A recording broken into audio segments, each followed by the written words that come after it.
میں آپ کو ایک اپنا تجربہ بتا دیتا ہوں۔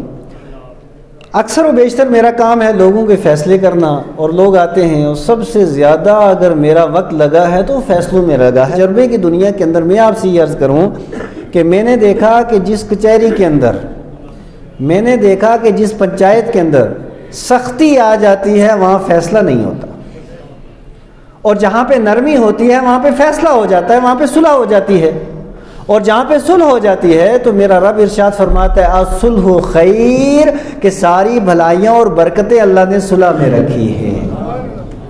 اب یہ سب کچھ اللہ تبارک و تعالیٰ عطا فرماتا ہے تو نرمی کے ذریعے، اس وجہ سے جہاں اس طرح کے معاملات ہوں وہاں بھی بندے کو نرمی کا پہلو اختیار کرنا چاہیے، نرمی کا راستہ اختیار کرنی چاہیے، اور نرمی اختیار کرنی چاہیے جہاں پہ نرمی ہوگی وہاں خدا کی رحمتیں برسنا شروع ہو جائیں گی۔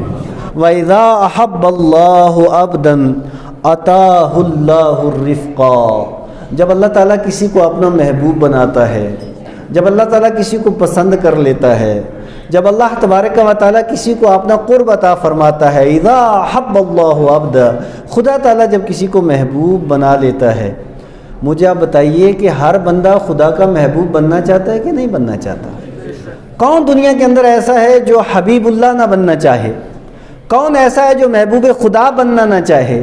ہر بندے کی چاہت، منشا، مرضی یہ ہے کہ میں خدا کا پیارا بن جاؤں، خدا مجھ سے محبت کرے، کیونکہ بندے کا اپنے ذہن کے اعتبار سے تو یہ دعویٰ رہتا ہی ہے نا کہ میں اپنے رب سے محبت کرتا ہوں۔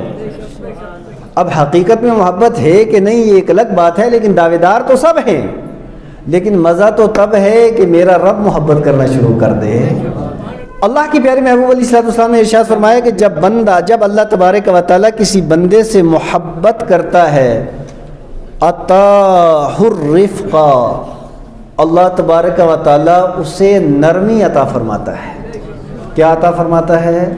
نرمی عطا فرماتا ہے۔ یعنی مفتی ہو تو نرم دل ہونا چاہیے، لیڈر ہو تو نرم دل ہونا چاہیے، گھر کا قائد، رہبر و رہنما ہو تو نرم دل ہونا چاہیے، بحیثیت شوہر بیوی کے ساتھ نرمی ہونی چاہیے، بحیثیت باپ اولاد کے ساتھ نرمی ہونی چاہیے۔ یعنی خدا تبارک و تعالیٰ کسی کو کوئی منصب اور عہدہ عطا فرمائے تو اس کا یہ مطلب نہیں کہ وہ ترش روئی سے کام لے، اس کا یہ مطلب نہیں کہ وہ شدت و سختی کے ساتھ کام لے، بلکہ یہ سمجھیں کہ اللہ تبارک و تعالیٰ جب کسی کو کوئی منصب اور مرتبہ عطا فرمائے اور اس کے بعد اس کی نرمی کے اندر اضافہ ہو جائے تو سمجھ لو کہ خدا تعالیٰ نے اسے اپنا محبوب بنا لیا ہے۔ تو ایک صحابی رسول میرے مصطفیٰ کریم علیہ السلام کی بارگاہ اقدس میں آئے اور آ کر کے کہنے لگے یا رسول اللہ میرا دل بڑا سخت ہے۔ آقا کریم علیہ السلام نے اسے دوا تجویز فرمائی، نسخہ کیمیا عطا فرمایا کہ تمہارے سامنے جب کوئی بھی یتیم آ جائے تو اس کے سر کے اوپر ہاتھ رکھا کرو، اللہ تعالیٰ دل کی سختی دور کر دے گا۔ دل انسان کا نرم ہونا چاہیے۔ جب کسی کے اوپر ظلم و ستم ہو تو انسان کا دل پگھل جانا چاہیے، انسان کو خوش نہیں ہونا چاہیے، چاہے اپنا دشمن ہی کیوں نہ ہو۔ دشمن کی بھی مصیبت کو انسان اچھا نہ سمجھے، اسلام نے تو ہمیں یہ تعلیم عطا کی ہے۔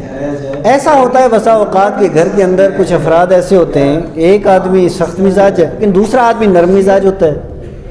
ماں باپ اگر سخت مزاج ہے اولاد نرم مزاج، اولاد اگر سخت مزاج ہے تو ماں باپ نرم مزاج، تو یہ تو مسئلہ چلتا رہتا ہے۔